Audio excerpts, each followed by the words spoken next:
নমস্কাৰ। আজি দেশৰ লগতে ভাৰতৰ বিভিন্ন প্ৰান্তৰ পৰা কেইবাটাও গুৰুত্বপূৰ্ণ খবৰ যুগুত কৰা হৈছে। তাৰে ভিতৰত প্ৰথমটো খবৰেই হৈছে এটা বহুতেই বেছি গুৰুত্বপূৰ্ণ খবৰ। পুৱাই বিধায়ক অখিল গগৈয়ে অৰুণোদয় আঁচনিৰ সন্দৰ্ভত কেইবাটাও গুৰুত্বপূৰ্ণ মন্তব্য কৰিছে।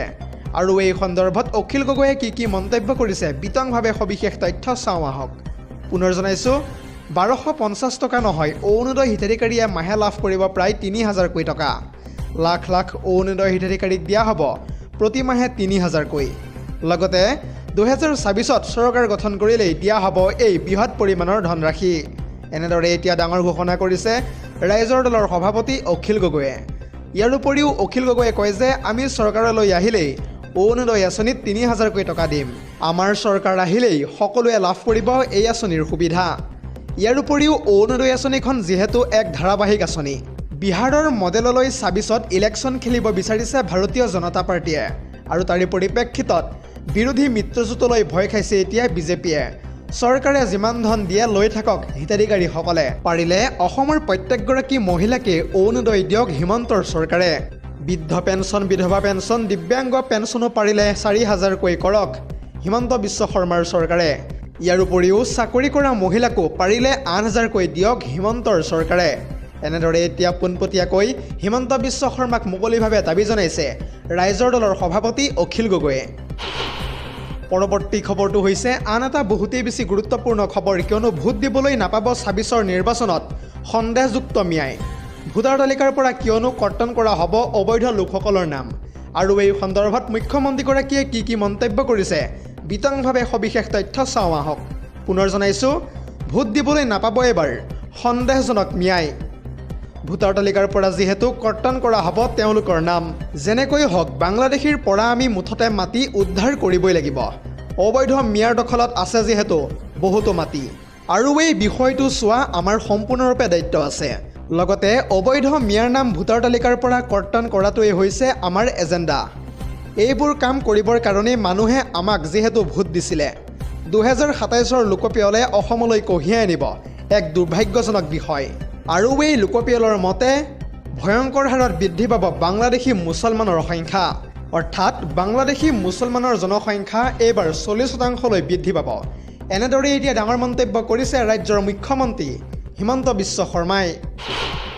পৰৱৰ্তী খবৰটো হৈছে ৰাজনৈতিক প্ৰেক্ষাপটৰ আন এটা বহুতেই বেছি গুৰুত্বপূৰ্ণ খবৰ, কিয়নো পুৱাই ৰাজ্যিক বিজেপিৰ সভাপতি দিলীপ শইকীয়াক ভোট চুৰিৰ সন্দৰ্ভত উভতি ধৰিছে এইবাৰ বিধায়ক অখিল গগৈয়ে। অখিল গগৈয়ে এই সন্দৰ্ভত কি মন্তব্য কৰিছে বিতংভাৱে সবিশেষ তথ্য চাওঁ আহক। পুনৰ জনাইছোঁ, ৰাজ্যিক বিজেপিৰ সভাপতি দিলীপ শইকীয়াক এইবাৰ চেলেঞ্জ কৰিছে অখিল গগৈয়ে। আপোনাৰ যদি সাহস আছে তেন্তে মোৰ লগত আপুনি কামাখ্যা মন্দিৰলৈ ব'লক। ভিডিঅ' কনফাৰেন্সত ভোট কৰ্তনৰ আলোচনাক লৈ এনেদৰে এতিয়া সৰব হৈ পৰিছে বিধায়ক অখিল গগৈ। কামাখ্যা মন্দিৰলৈ গৈ দিলীপ শইকীয়াই কওক মোৰ কথা মিছা বুলি। ভিডিঅ' কনফাৰেন্সত বিজেপিক ভোট নিদিয়া লোকৰ নাম কৰ্তনৰ কথা যিহেতু কৈছিলে সেইদিনা ৰাজ্যিক বিজেপিৰ সভাপতি দিলীপ শইকীয়াই, অশোক সিংঘালেও অতি গোপনে এই কাম কৰিছে বুলি ভিডিঅ' কনফাৰেন্সত কৈছে ইতিমধ্যে দিলীপ শইকীয়াই। আৰু এই কথা মিছা বুলি কামাখ্যা মাৰ ওচৰত শপত খাই ক'ব পাৰিবনে দিলীপ শইকীয়াই? এনেদৰে এতিয়া পোনপটীয়াকৈ প্ৰশ্ন কৰিছে দিলীপ শইকীয়াক বিধায়ক অখিল গগৈয়ে। আৰু এই সন্দৰ্ভত আমি আজিয়ে নিৰ্বাচন আয়োগলৈ দিম এক স্মাৰক পত্ৰ, এই মন্তব্য বিধায়ক অখিল গগৈৰ। অখিল গগৈয়ে ইয়াৰ উপৰিও কয় যে নিৰ্বাচন আয়োগে জব্দ কৰিব লাগে দিলীপ শইকীয়াৰ সেই ভিডিঅ' কনফাৰেন্স। আৰু এই সন্দৰ্ভত নিৰ্বাচন আয়োগে যদি কোনো ধৰণৰ ব্যৱস্থা নলয় তেন্তে আমি ন্যায়ালয়লৈ যাম। লগতে তেওঁলোকৰ যদিহে সাহস আছে তেন্তে সেই ভিডিঅ' কনফাৰেন্সটো মুকলি কৰক বিজেপিয়ে। ৰাজ্যিক বিজেপিৰ সভাপতি দিলীপ শইকীয়াক এনেদৰে এতিয়া চেলেঞ্জ কৰিছে বিধায়ক অখিল গগৈয়ে। দৰ্শকসকল, আৰু বহুতো গুৰুত্বপূৰ্ণ খবৰ আছে। যদিহে আপুনি এতিয়ালৈকে এই ভিডিঅ'টোত লাইক কৰা নাই তেন্তে এতিয়াই লাইক কৰি দিয়ক। আৰু এনেধৰণৰ খবৰসমূহ প্ৰত্যেক দিনে পাই থাকিবৰ কাৰণে চেনেলটো ছাবস্ক্ৰাইব কৰি কাষতে থকা বেল আইকনটো প্ৰেছ কৰি ৰাখিবলৈ একেবাৰে নাপাহৰিব। পৰৱৰ্তী খবৰটো হৈছে আন এটা বহুতেই বেছি গুৰুত্বপূৰ্ণ খবৰ, কিয়নো কেইটিমান মুহূৰ্তৰ পূৰ্বে মুখ্যমন্ত্ৰী ডক্টৰ হিমন্ত বিশ্ব শৰ্মাই উচ্ছেদক লৈ কেইবাটাও গুৰুত্বপূৰ্ণ মন্তব্য কৰিছে। আৰু এই সন্দৰ্ভত মুখ্যমন্ত্ৰীগৰাকীয়ে কি মন্তব্য কৰিছে সবিশেষ তথ্য চাওঁ আহক। পুনৰ জনাইছোঁ, 2024ত চৰকাৰৰ লক্ষ্য প্ৰতি মাহে 2খনকৈ জিলাত চলিব সৰ্ববৃহৎ উচ্ছেদ। প্ৰচণ্ড শীত হওক অথবা গৰম হওক, মুঠতে চলি থাকিব উচ্ছেদ অভিযান। যিহেতু এতিয়াও ৰাজ্যৰ প্ৰায় 12 লাখ বিঘা ভূমিত চলিবলৈ বাকী আছে সৰ্ববৃহৎ উচ্ছেদ অভিযান। লগতে ইতিমধ্যে হাতে হাতে তালিকালৈ সম্পূৰ্ণৰূপে সাজু হৈ পৰিছে প্ৰশাসন। বেদখলকাৰীৰ বিৰুদ্ধে কোনো কাৰণতে উচ্ছেদ কেতিয়াও বন্ধ নহয়। এখনৰ পিছত আনখন জিলাত চলিছে আৰু চলি থাকিব উচ্ছেদ অভিযান। আৰু এই পৰ্যন্ত 1,60,000 বিঘা ভূমি ইতিমধ্যে বেদখলমুক্ত হৈছে। আৰু বৰ্তমানেও অতি কমেও 12 লাখ বিঘা বেদখলকাৰীৰ কবলত আছে ভূমি। আৰু সেই বেদখলী ভূমিসমূহতো অতি শীঘ্ৰেই চলিব বুলডোজাৰ। এনেদৰে এতিয়া উচ্ছেদক লৈ পুনৰ ডাঙৰ মন্তব্য কৰিছে মুখ্যমন্ত্ৰী হিমন্ত বিশ্ব শৰ্মাই। পৰৱৰ্তী খবৰটো হৈছে আন এটা বহুতেই বেছি গুৰুত্বপূৰ্ণ খবৰ, কিয়নো ভোটৰ লালসাৰ বাবে বিজেপি চৰকাৰে এটাৰ পিছত আনটো কৰিছে ভয়ংকৰ ষড়যন্ত্ৰ। এনেদৰে এতিয়া বিজেপি চৰকাৰৰ বিৰুদ্ধে ABMCয়ে কৰিছে আন্দোলনৰ ঘোষণা। ABMCৰ ফালৰ পৰা ইয়াৰ উপৰিও কি মন্তব্য কৰা হৈছে বিতংভাৱে সবিশেষ তথ্য চাওঁ আহক। পুনৰ জনাইছোঁ, ভোটৰ বাবে এটা ধৰ্মক টাৰ্গেট কৰি বাংলাদেশলৈ প্ৰেৰণ কৰিছে এতিয়া বিজেপি চৰকাৰে। স্বদেশী লোকক বাংলাদেশী সজাইছে এইখন বিজেপি চৰকাৰে। অসমত বিদেশী চিনাক্তকৰণ প্ৰক্ৰিয়াটো যিহেতু এক যথেষ্ট কুটিপূৰ্ণ প্ৰক্ৰিয়া, চৰকাৰৰ বিৰুদ্ধে ABMCয়ে ঘোষণা কৰিছে এতিয়া এক আন্দোলনৰ কাৰ্যসূচী। বিজেপি চৰকাৰৰ পুছবেক নীতিক লৈ গৰজি উঠিছে পুৱাই ABMCৰ সভাপতি টাইছন হুছেইন। টাইছন হুছেইনে ইয়াৰ উপৰিও কয় যে ভোটৰ লালসাৰ বাবে বিজেপি চৰকাৰে ভয়ংকৰ ষড়যন্ত্ৰ কৰিছে। সংবিধান উলংঘা কৰি চৰকাৰে পুছবেকৰ নীতি লোৱাৰ অভিযোগ তুলিছে এতিয়া ABMCৰ নেতৃত্বই। পৰৱৰ্তী খবৰটো হৈছে আন এটা বহুতেই বেছি গুৰুত্বপূৰ্ণ খবৰ, কিয়নো ভোটাৰ তালিকাৰ পৰা লোকসকলৰ নাম কৰ্তন কৰা বিষয়টোৰ সন্দৰ্ভত পুনৰ সৰব হৈ পৰিছে APCCৰ সভাপতি গৌৰৱ গগৈ।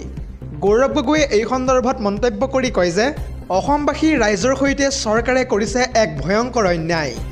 SRৰ নামত অসমৰ বিজেপিয়ে কৰি আছে ভোট চুৰি। সংবাদমেলযোগে APCCৰ সভাপতি গৌৰৱ গগৈয়ে এনেদৰে এতিয়া বিস্ফোৰণ ঘটোৱা দেখিবলৈ পোৱা গৈছে। কেৱল ইমানেই নহয়, খিলঞ্জীয়া মানুহে বিজেপিক ভোট নিদিয়াত তেওঁলোকৰ নাম কৰ্তন কৰিছে।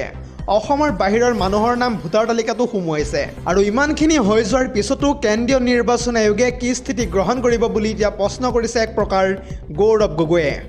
গৌৰৱ গগৈয়ে ইয়াৰ উপৰিও কয় যে কংগ্ৰেছকহে কেৱল প্ৰশ্ন কৰে নিৰ্বাচন আয়োগে। আৰু এই ক্ষেত্ৰত অসমৰ ৰাইজ সজাগ আৰু সচেতন হোৱা উচিত। উত্তৰ প্ৰদেশ বিহাৰৰ মানুহৰ নাম ভোটাৰ তালিকাত ইতিমধ্যে সুমুৱাইছে। আৰু তাৰ বিপৰীতে বিজেপিৰ বিৰুদ্ধে ভোট দিবলৈ বিচৰাসকলৰ নাম কৰ্তন কৰিছে নিৰ্বাচন আয়োগে। অসমীয়া জাতিৰ বাবে আজি সংকটৰ স্থিতি আহি পৰিছে। এনেদৰে এতিয়া পুনৰ ডাঙৰ মন্তব্য কৰিছে APCCৰ সভাপতি গৌৰৱ গগৈয়ে। পৰৱৰ্তী খবৰটো হৈছে যোৱা দুদিন পূৰ্বে মৰিগাঁৱত উৎপত্তি হোৱা ভূমিকম্পটোৰ পাছতেই পুনৰ ৰাজ্যত অনুভূত হৈছে ভূমিকম্পৰ জোকাৰণি।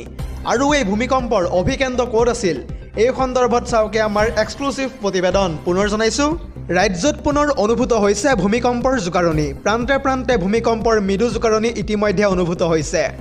আৰু এই ভূমিকম্পৰ প্ৰাবল্য আছিল 4.1 Richter scale.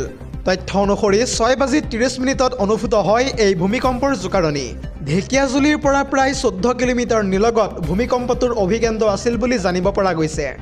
News desk report, ZD news.